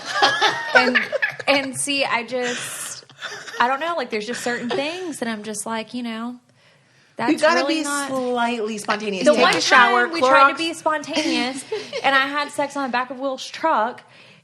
The key hurt. got broken and then we almost couldn't drive off. Well, okay, so that's just one example, but I think part of it goes to like the OCD. What about the couch? Anal part of you? Could you try the couch, maybe? Nah, because that's like really for like just hanging out. Okay, so I totally get it, but I think Yeah. it's like, again, back to the mental game. So I think letting him, like, if you even, because it sounds like spontaneity is not your strong suit, and Yeah. that's totally fine. So like in the morning, you're like, I'm going to have sex with my husband on this kitchen table later because I know he wants to. Yeah. So I'm going to clean it and I'm going to prepare. I'm going to move it the way that I want it to be moved. I'm going to make sure it can handle Sturdy. it. I'm going to shower. And I'm going to fuck him on the table. And we're going to get, yeah, exactly. So, like, Period. Okay, Just but gotta- I'll throw it out there. I have had sex in my kitchen and on my couch also, but Great. it wasn't like your ideal scenario. my ideal Did thing. he I kind like of felt it? like I was in the wrong place, you know? Do you ever like feel like No, you're at the wrong because- place at the wrong no. time? Because that's how I felt in those moments. I'm like, okay, I'm looking at my refrigerator, so I'm kind of confused if I should be fixing a snack or Close your eyes. You could literally fix a snack and have sex in the kitchen at the same time. Yeah. Like that. I don't can know what happen. kind of sex you're having. Then. He could like bend Like, you if over you're- the Right, counter. bend over and spread some cheese on the crackers. You got this. Like if that's the kind of sex that you're Multitasking. having, right.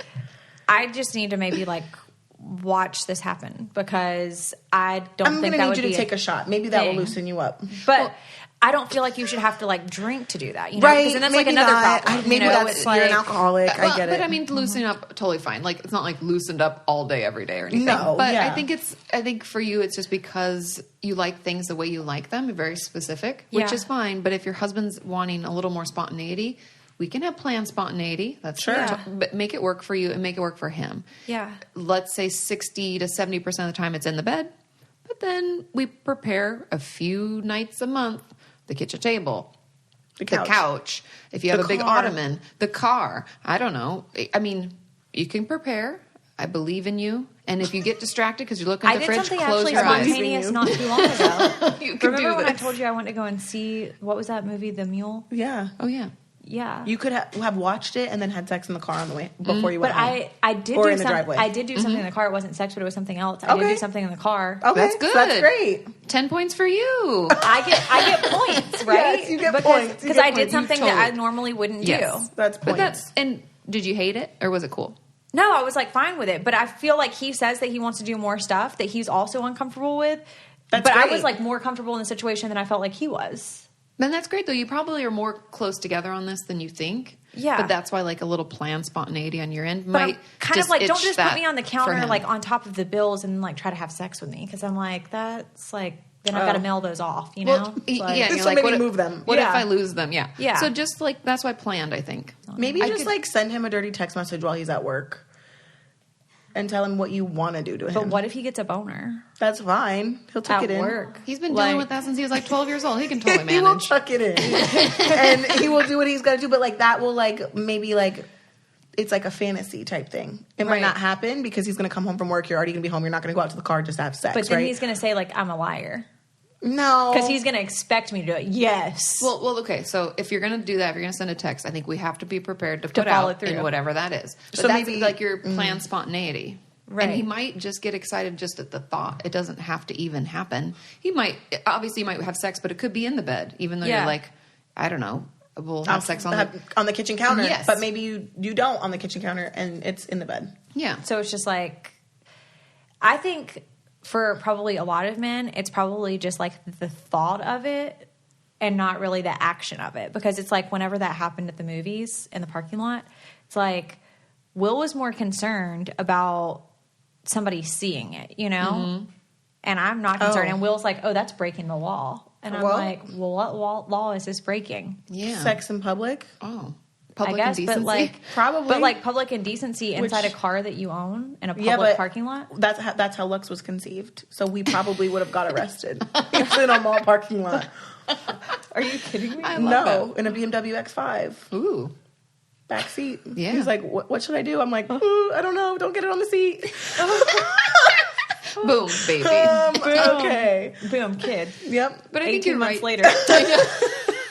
But I think you're right that it could just be the thought, even for women too. Like often we have these like fantasies of like romance and what it could be, but we know real life doesn't usually turn out that way. But just the thought that it could happen is sexy. It's like it turns it's like on. you watch like these romantic movies and stuff, or like chick flicks, what they call them. Yes. And you think like, oh wow, I wish that was my life. I wish he was sweeping me off of my feet and bringing me home flowers and like random Writing me shit. letters 365 days a year. Days, yeah, like the Notebook. The like Notebook. I think know, about, like the Notebook. I really think about the Notebook all the time, and I'm like, is that going to be like Allie and Noah? Like, I think that's a huge problem today too. Is like people romanticize these relationships in their head, and then the reality of it is so disappointing almost. Yeah. 100%. Because I think those are obviously scripted, edited.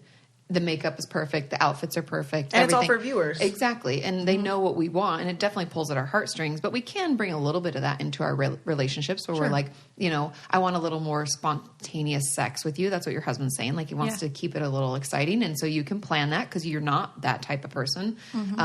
Or if we, you know, want him to write us letters. Like I always tell my husband, I'm like, I don't want you to buy me any gifts. I want you to write me a card because I like written stuff better. And he does that. I just had to ask for it because they can't read our minds. Right. You know, we wish they, well, we don't really wish they could, but like sometimes we do. Right. well, But they and can't. Part of like me not wanting to be spontaneous, because I feel like I was like whenever I was younger, but I didn't have the thoughts of like, what if my kid like walks in, you know? Totally. Like, I feel like that plays a huge factor in it too, because just because I tell my son that it's like bedtime when he goes to bed doesn't mean that he might not like walk out of his room to go to the bathroom or like need water or, you know, like whatever Could you put it a little is. alarm on his door so it goes, Or just lock your door and tell him to knock. Okay, Well, but if then it's that in goes the back kitchen. like, what if we're trying to do it in the kitchen? Shit. My kids don't ever get out of bed, so I don't know. And I don't, if they did, I'd be like, well, guess, you know, we need to figure this I mean, out. didn't we all walk in on our parents having sex at some Oh, point? I absolutely did. I didn't. Like more than once. And I it would was be horrible. mortified Oh if yeah. that happened. Oh wow. Yeah. I mean, I'm a little bit scarred, but also I, like don't even remember at in this my point. life. I don't really care. But like, what was it? Just like my mom was having sex. Yeah. and I you was saw 7. this. Yeah. Yeah. Yeah, I've walked in And on what hers did you twice. think? Like, I asked her a question and I walked out. but did you know what sex was? No, I had no idea. I didn't know No. what the fuck they were doing. I I just didn't asked either. the question and they left. Yep. I had no questions. I don't even think we discussed it afterwards. I don't think we my did mom either. was probably more mortified than me. Yeah, because Oh, you yeah, don't for even know what's sure. going on as a kid, and you don't even you don't understand. Like now as an adult, I'm like, wow, that's what that was. yeah, but I think Okay. it's just kind of normal, and I don't think I'm scarred in any way. I was just confused, and I'm like, oh, why are you wrestling with? And then it Yeah, was with no just clothes over. on. Yeah. But looking back, I'm like, I'm glad my parents were having sex. They Great, should be like, having sex. right. Good for them. Good for them, but I hope I never see that again. Right. You know? Well, I mean, I wouldn't It's want to like- walk in on my mom now. So if anybody's listening, if you have ever walked in on your parents having sex, please send us a story to our DM because we're nosy and we want to know. Also, are you scarred now? Right. Yeah. Because Are you? I don't think No. we are. It's And- totally natural. And like, did your parents address this? Yeah, Did they that's what I wanna awkwardly know. like? My mom didn't talk about it afterwards. We didn't It was talk never about it discussed either. again. Because I feel like knowing me and myself as a person, if that ever happened and Jackson walked in, I would feel like I would have to talk about that. I mean, I don't think it's wrong. The thing about kids is that people worry about what they're going to say to them. Like, oh my God, they're not going to understand. I don't want to scar them and like fuck them up for life. They are so malleable. They don't have judgment like us adults do. So like They just probably have questions. they'd have questions. And you could be like, oh, mommy and daddy were just having sex. It's something we do with those that we love, period. And they'll probably be like, well, why? And you're like, because we love each other. Why? That's how we show it. Oh, well, do you have sex with other people? No. Only mommy and daddy, you know, or whatever. Right. You just right. and that's it. It's like kids are not adults, so they don't have all the things that we think they're going to have. Right. They really don't understand. And if we tell them the real story, don't like make up any weird words or like try to My explain kids it asked away. me where they asked me why I couldn't have a baby right now. This was like 2 weeks ago on the show. And I was like, people have to do certain things. They were like, you can just have a girl, Mom. And I was like, no, like, people have to do certain things to have a baby. And they're like, really? Like what? Oh, I said, we're going to turn the music up now. We'll talk about this later. And then you never talked about it. Because I didn't know how to answer it because it wasn't like the time or the place, Yeah. yeah, totally. And on the show, I mean, it's a conversation. How old, like, I feel like kids nowadays probably are so much more exposed to things than like we were as kids. Yes. So probably when we were having like the reproductive talks when we were in like 5th, 6th grade at school. I think it's like 5th or 6th, you get deodorant, like tampons and pads and stuff, and they tell you about. Yeah. So like when do they do that now? And like when is it an appropriate time to start talking to your kids about having sex? Because I think, I mean, to be honest, there's no like perfect age, Right. but definitely before puberty, so they understand what's going on in their bodies. But that's like a whole different discussion, right? Like I think the sex conversation, as soon as they start asking questions about it, or you think they've come into contact with it, I honestly think not the sooner the better, like not when they're little, but let's say like 7, 8, like they have friends, things can happen. I'd rather my child knows like someone touching me there isn't okay. And this is what it is. And you should tell it to someone, like I've you had tell the an adult. Well, what even this the is. pediatrician will tell the kids when they go in for their checkups, like, we only I do this if your mom says it's okay, and for their exam. Yeah, good. Right. So, Yeah. but like the sex talk, my oldest son's 9. I don't think I'd have the sex talk with him yet. Unless he asks questions. Yeah, like he's not there yet, and I know he's not there yet. But as soon as he is there, my mom never had a sex talk with me. Oh, Yeah. really? No. Oh. So My I parents feel like I definitely want to have it with my kids, but I just not just yet. Yeah. When he starts asking questions, I feel like, or if I feel like maybe he, like you said, has come into contact with a situation or whatever, I would definitely. Yeah. Well, my parents definitely did talk about it. My dad like pulled up Center of Disease Control and like Oh, God. talked about it, but then almost I feel like it, like, too much? Traumatized? like scared to have sex. It was like well, first off, I didn't have sex until Will. So that was just like not a thing for me. I didn't want to do, it was, I don't know, it just wasn't a thing. I didn't want to have like a history, whatever. But also like more afraid of what could come of it, like that- STDs and pregnancy all and- sorts of stuff. Yeah, all sorts of stuff, which is good in a way, but at a limit, like I think it's understanding versus scaring. Like I'm never a fan of scaring kids. Right, I agree. Because they should just understand what it means and what it is. And they should feel comfortable talking to you about it. And I know all teenagers are like, oh, they're like rolling their eyes. Because like no teenager is going to tell their parents like, I decided to have sex with my girlfriend or boyfriend or whatever. But I think they should feel free to ask questions so that they understand. And then, letting them know of resources. Like, I know this sounds bad, and a lot of parents probably be like, I would never do this. But like, if you're worried that your child is sexually active, like, you should let them know about condoms and tell them if they're too nervous to tell you, they can go to Planned Parenthood or give them money or tell them I'll make you an appointment. Like, just have that. If they're going to do it, they need to do it safely. Yes. Yeah. And they need to know how. And I think kids get pressured, things happen. Everybody's doing it. I mean, I don't know because I'm so much older. I'm like, I don't know what it's like now with social media and just everything. No, I feel what like terrifies I me. had sex because I felt like I don't want to say peer pressured, but I definitely felt like all my friends were like egging it on. Yeah. kind of like, oh, well, we did this, you know, yeah. Yeah. Because I used to hear about it like in high school, it's Me like, too. Girls would be like, oh, well, I went to so-and-so's house and like this was going on and like they were hooking up and You're like, these hooking people up? were What does doing- that mean? Totally. And You're I was is that like- making out or is that actual like sex? linking arms, Yeah. like hooking up, Like, I like that. Yeah. It's a like, hook. I totally get that. Yeah. like what's going on? My one friend was like, yeah, I just hooked up with Amy. And I was like, hooked up? That means you had sex with her. And she's like, no, we just hung out. Like they were just friends. And I was like, you can't say hooking up if you're hanging out with someone. Yeah. Yeah, like that's hanging That's out. a sexual term. Don't use it. Like, Yeah. I was so upset. No, Oh but my I think gosh. just like having a conversation with your kids. Because Yeah. it'll come whether we want it to or not. They're going to Yeah. get there. They're going to have questions.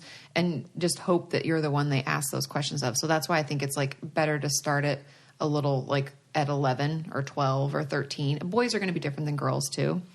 girls, like my mom, I started asking my mom at like 10 or 11, like, when did you get your period? And what did this happen? And like, that's a great time to start a conversation. See, and I never had that. So I got my period in the 6th grade and I didn't know what it was. I didn't know what was happening to me. Oh, yeah. And I was so confused. And that's scary. And And probably Because you're like, did I cut myself? Why? well, is this? you know, no, I thought something completely different. I won't even tell the story, but I was like, oh my God, like, what is this? And nobody even told me that this was going to happen to me. And then it's not red, it's more brown. Like, Right. weird I was shit so, that you, like, you just that's need to exactly know. what happened. Yeah. Was like, what is happening to me? Yeah. And she's like, oh, we'll just go get you some. And I'm like, you should have told me that this could happen in the should've next Because it's known. kind year of or like two. mortifying, you know, you go and sit down on the toilet and it's like, Oh wow. my gosh. like- Yeah. Totally. Yeah. And Yeah. I think that's why the conversations just need to be had. And I think parents often think it has to be all at once. Even like mental health conversations, people are like, I have to tell them everything at once. I think I'm No. depressed. No, just start the conversation. Just opening So the with- dialogue. Exactly. I think. So with your younger children, it's more like only, you know, nobody touches you here. And if someone does, you tell me. Like that's the first start of it. Oh, I And then- definitely have had that conversation. yeah. Nobody I have said had that. anything to me.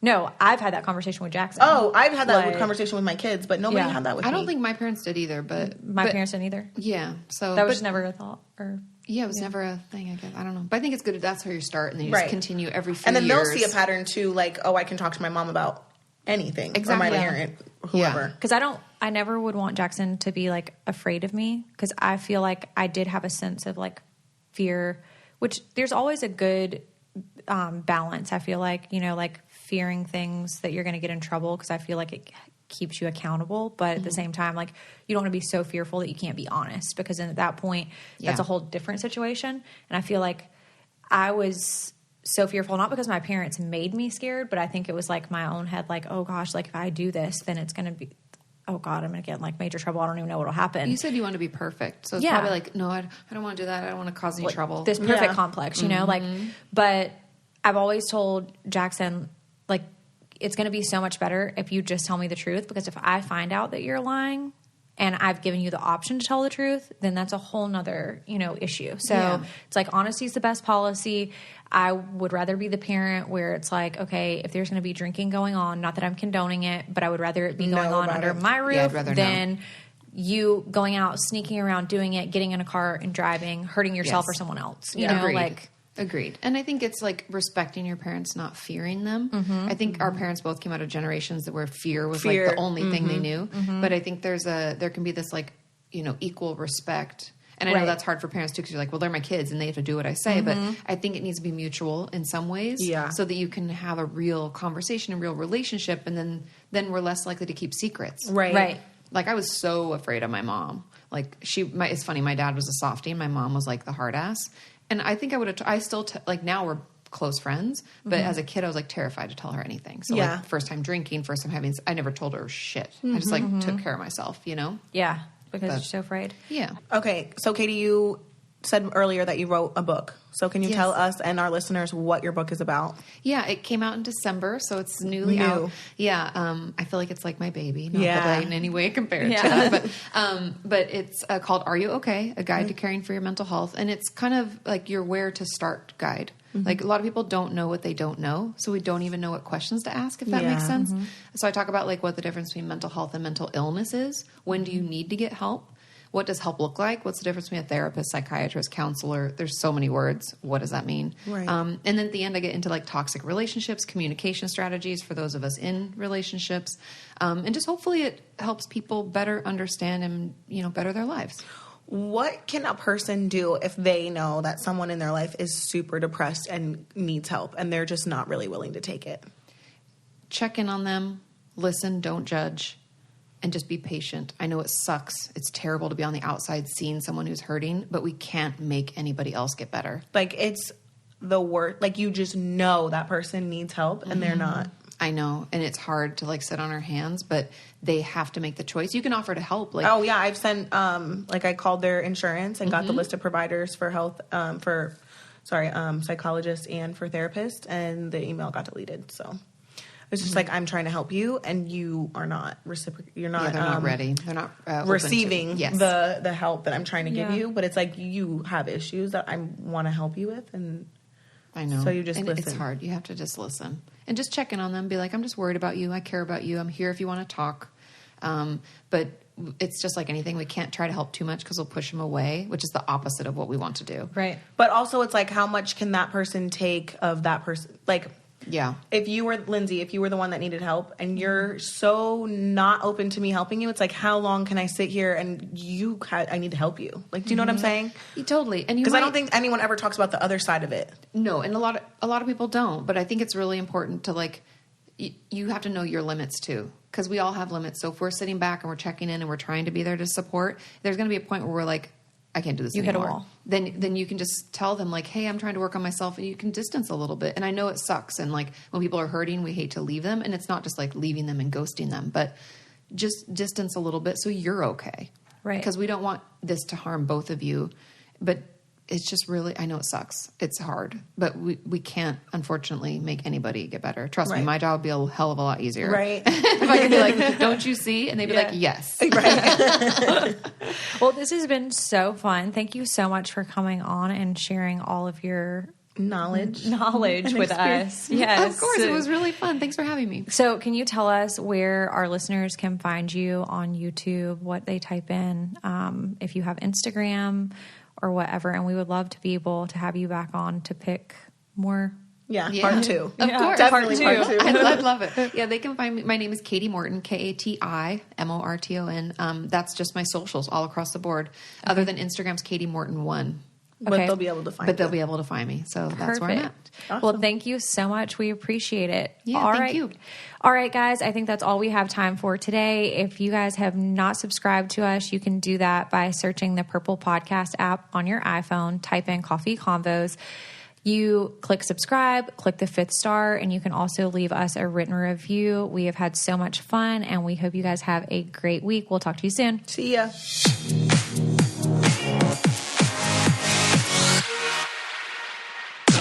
This podcast is brought to you by Wave Podcast Network.